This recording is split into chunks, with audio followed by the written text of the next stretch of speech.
Hello student, welcome to my YouTube channel Rohit Academy. Student, आज हम इस वीडियो में आप लोगों को बताएंगे क्लास 11th का यानी कि कक्षा 11 का आप लोगों का सब्जेक्ट है सामान्य हिंदी, यानी कि आप लोगों का विषय है हिंदी है। वार्षिक परीक्षा का ये आप लोगों का पेपर है 2025 का, बिल्कुल न्यू पेपर आप लोगों के सामने लेकर के आया है। एनुअल एग्जामिनेशन यानी कि ईयरली एग्जामिनेशन 2025 का न्यू पेपर, वायरल पेपर है।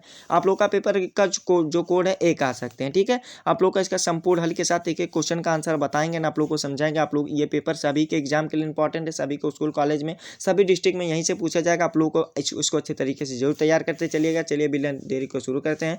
खंड का यहाँ से हमारा स्टार्ट होता है, जिसमें से बहुविकल्पीय प्रश्न पहला पूछा गया है गद्य से, जो कि है कि खड़ी बोली गद्य की प्रथम रचना है, यानी कि खड़ी बोली गद्य की प्रथम रचना कौन सा है, हमें ये बताना है। तो इसका जो राइट आंसर हो जाएगा क्या हो जाएगा, प्रेम सागर हो जाएगा बाबू। बा वाला ऑप्शन हमारा इसका सही हो जाएगा। फिर अगला क्वेश्चन दिया गया है कि अष्टयाम के रचनाकार है, यानी कि अष्टयाम के रचनाकार कौन है, नाबादास जी। हमारा सा वाला ऑप्शन इसका राइट हो जाएगा। फिर गा वाला क्वेश्चन देगा लहरों के राजहंस के लेखक है, यानी कि कौन है, हमें ये बताना। तो मोहन राकेश है। कौन है, मोहन राकेश है। आ वाला ऑप्शन हमारा इसका राइट हो जाएगा। फिर अगला क्वेश्चन दिया गया उपन्यास विधा की रचना है, यानी कि उपन्यास विधा की रचना कौन सा है। तो बाण भट्ट की आत्मकथा ही उपन्यास विधा की रचना है। ये डी वाला ऑप्शन हमारा राइट हो जाएगा। फिर दूसरा क्वेश्चन पद्य से दिया गया, जो कि का वाला इसमें क्वेश्चन पूछा गया, दूसरा का वाला कि कीर्तिपातिका के रचयिता, यानी कि कीर्तिपातिका के रचयिता कौन है, हमें ये बताना। 4 नंबर का क्वेश्चन है, तो इसका जो राइट आंसर हो जाएगा विद्यापति हो जाएंगे, ठीक है। ये हमारा कौन सा सा वाला ऑप्शन राइट हो जाएगा इसका। फिर अगला क्वेश्चन देगा रीत काल का दूसरा नाम क्या है बाबू, श्रृंगार काल है। आ वाला ऑप्शन हमारा सही हो जाएगा। फिर अगला क्वेश्चन देगा रीतबद्ध काव्य के कवि हैं, यानी कि रीतबद्ध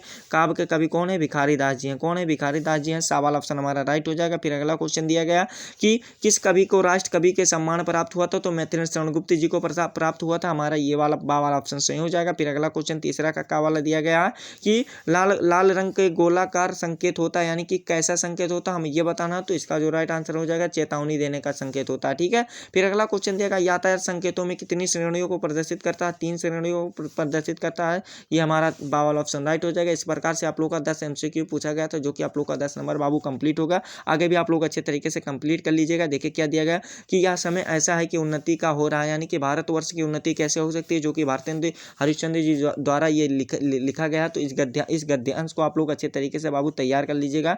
क्या लिखिएगा, देखिए प्रस्तुत गद्यांश क्वेश्चन देखिए क्या दिया गया, समझिएगा कि प्रस्तुत गद्यांश का संदर्भ लिखना। तो संदर्भ हेडिंग बना लेना, इसमें लिखना है प्रस्तुत गद्यांश हमारी पाठ्य पुस्तक हिंदी के गद्य खंड में भारतवर्ष की उन्नति कैसे हो सकती है नामक पाठ से लिया गया है। जिसके लेखक कौन है, या जिसके लेखक कौन है, भारतेंद्र हरिश्चंद्र जी। बाबू 2 नंबर इस प्रकार से कंप्लीट हो जाएगा। रेखांकित अंश की व्याख्या कर लीजिएगा। तो इस क्वेश्चन को आप लोगों को देखिए क्या करना है, समझिएगा कि इस क्वेश्चन को आप लोग को अच्छे तरीके से तैयार कर लेना है, ठीक है।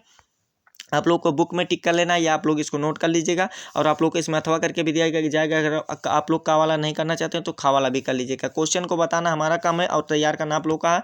तो इसको अच्छे तरीके से आप लोग जरूर तैयार कर लीजिएगा। 5वां क्वेश्चन देगा दिए गए पद्यांश पर आधारित प्रश्नों के उत्तर दीजिए, जिसमें से आप लोग का दिया गया हैरत हैरत सखी रहा कबीर हिये बूंद समानी समझ में सो कत हेरी जाए। ये वाला दिया गया पद्यांश दिया गया। तो आप लोग इसको भी कर सकते हैं। अगर आप लोग को ऊपर वाला नहीं आ रहा तो अथवा वाला भी कर सकते हैं, खा वाला भी कर सकते हैं, ठीक है। तो ये आप लोगों के ऊपर डिपेंड करता है, लेकिन आप लोगों को अच्छे तरीके से इसको तैयार कर लेना है बाबू। बताना हमारा काम है, तैयार करना आप लोग का। फिर अगला क्वेश्चन देखिए 6 का वाला क्वेश्चन दिया गया कि निम्नलिखित में से किसी एक लेखक का साहित्य प्रसिद्ध है, तो उनकी कृतियों को प्रकाश डालिए, यानी कि उल्लेख करना। रामवृक्ष बेनपुरी, आचार्य महावीर प्रसाद द्विवेदी और सरदार पूर्ण सिंह है। तो इसको भी अच्छे तरीके से आप लोग तैयार कर लीजिएगा। फिर खा वाला दिया गया निम्नलिखित में से किसी एक कवि का साहित्य प्रसिद्ध है, तो उनकी कृतियों पर उल्लेख कीजिए। 5 नंबर का क्वेश्चन है महाकवि भूषण दास जी हैं, तुलसीदास जी हैं, बिहारी लाल जी हैं। तो इनको भी आप लोग दो को जरूर तैयार कर लीजिएगा, बिहारी और इनको तुलसीदास को तैयार कर लीजिएगा। इसमें आचार्य महावीर प्रसाद द्विवेदी और सरदार पूर्ण सिंह को इनको तैयार कर लीजिएगा। 10 नंबर ये वाला भी कंप्लीट हो जाएगा। फिर अगला क्वेश्चन देगा बलिदान अथवा प्रायश्चित कहानी का सारांश अपने शब्दों में लिखिए। 5 नंबर का क्वेश्चन है, तो इसको भी अच्छे तरीके से तैयार कर लीजिएगा। फिर अगला क्वेश्चन देगा स्वपठित खंड काव्य के आधार पर पात्र का चित्रण लिखिए। 5 नंबर का क्वेश्चन है, यानी कि जो आप लोग को पढ़ना होगा। इसमें अथवा करके दिया गया, अगर आप लोग ये नहीं लिखना चाहते हैं तो जो आप लोग का खंड काव्य दिया गया उसका सारांश लिख दीजिए, आप लोग को अपने शब्दों में लिख देना। तो ये वाला भी आप लोग का कंप्लीट हो जाएगा। फिर आप लोग का खंड खा यहाँ से हमारा स्टार्ट होता है, जिसमें से आप लोग का संस्कृत और व्याकरण के क्वेश्चन रहेंगे। बस आप लोग का इसको भी अच्छे तरीके से तैयार कर लेना है। देखो 9वां का क्वेश्चन दिया गया, दिए गए संस्कृत गद्यांश में से किसी एक का हिंदी में अनुवाद करना है। आप लोग का 7 नंबर का क्वेश्चन ऊपर वाला दिया गया, अथवा करके भी दिया गया। अगर आप लोग ऊपर वाला नहीं करना चाहते तो ये वाला भी कर सकते हो। तो इसको भी अच्छे तरीके से बाबू आप लोग कंप्लीट कर लीजिएगा, ठीक है। खा वाला क्वेश्चन देगा निम्नलिखित श्लोकों में से किसी एक का संदर्भ हिंदी में अनुवाद कीजिए। 7 नंबर का क्वेश्चन है बाबू, आप लोग चाहे का वाला कीजिए चाहे आप लोग बा वाला कीजिए, सॉरी आ वाला या बा वाला कीजिए, ठीक है। अथवा करके भी आप लोग को दिया जाएगा, तो इसको भी अच्छे तरीके से आप लोग तैयार कर लीजिएगा। फिर अगला क्वेश्चन दिया गया, निम्नलिखित मुहावरे एवं लोकोक्तियों में से किसी एक अर्थ लिखते हो तो उनका वाक्य प्रयोग कीजिए, तो आप लोग किसी एक को कर लीजिएगा।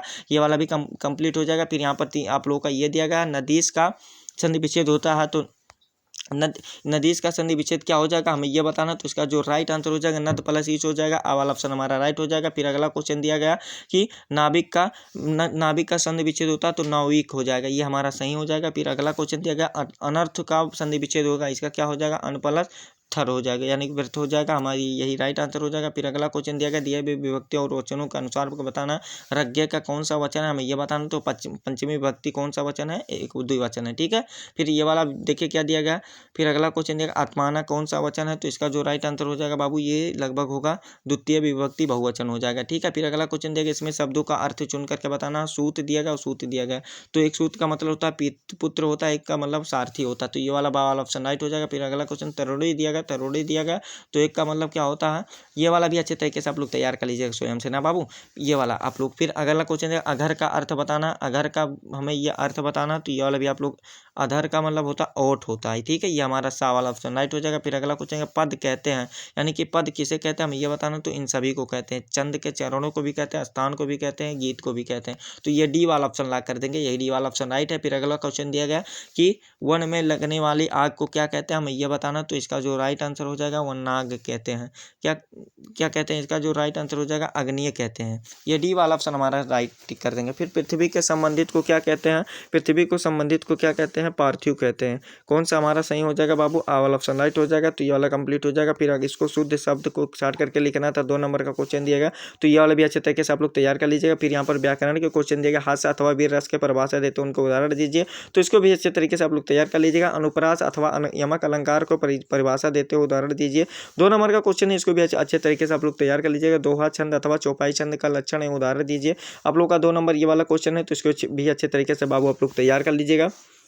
अगला क्वेश्चन दिया गया ऋण हेतु प्रबंधक को आवेदन पत्र लिखे, यानी कि आप लोग को ये दिया गया 6 नंबर का क्वेश्चन दिया गया, लोन लेने के लिए आप लोग को बैंक के प्रबंधक को आवेदन लिखना था, यानी कि पत्र लिखना था, तो ये वाला भी अच्छे तरीके से आप लोग तैयार कर लीजिएगा। अथवा करके दिया गया कि ध्वनि प्रदूषण से संबंध में संपादक को एक पत्र लिख करके आप लोग बताइए, तो ये वाला भी अच्छे तरीके से बाबू आप लोग तैयार कर लीजिएगा। 15 वाला क्वेश्चन दिया गया, निम्नलिखित विषयों में से किसी एक विषय पर भाषा शैली पर निबंध लिखिए, जो कि 15 नंबर का क्वेश्चन है।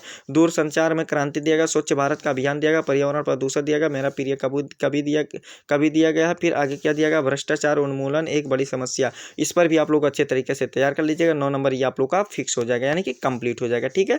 यही था आप लोग का कक्षा 11 का सामान्य हिंदी, यानी कि आप लोग का ये हिंदी का पेपर था, जो कि आप लोग को इस वीडियो में कंप्लीट तरीके से बता दिए एंड आप लोग को समझा दिया। आप लोग को ये हमारा प्यारा सा लवली सा वीडियो कैसा लगा कमेंट करके जरूर बताएं। हाँ, अगर आप हमारे चैनल पर नए हो तो चैनल को सब्सक्राइब कर लीजिएगा, बेल आइकन को दबा दीजिएगा, और इस वीडियो को आप लोग जितने भी कक्षा 11 के स्टूडेंट हैं, यानी कि क्लास 12 के जितने भी स्टूडेंट हैं, यानी कि क्लास 11 के जितने भी स्टूडेंट है बाबू, 12th नहीं 11th के जितने भी स्टूडेंट हैं उनके पास अधिक से अधिक जरूर शेयर करके पहुंचा दीजिएगा, ठीक है। चलिए हम आप लोगों से मिलते हैं नेक्स्ट वीडियो में नेक्स्ट टॉपिक के साथ, तब तक के लिए जय हिंद, जय भारत, वंदे मातरम।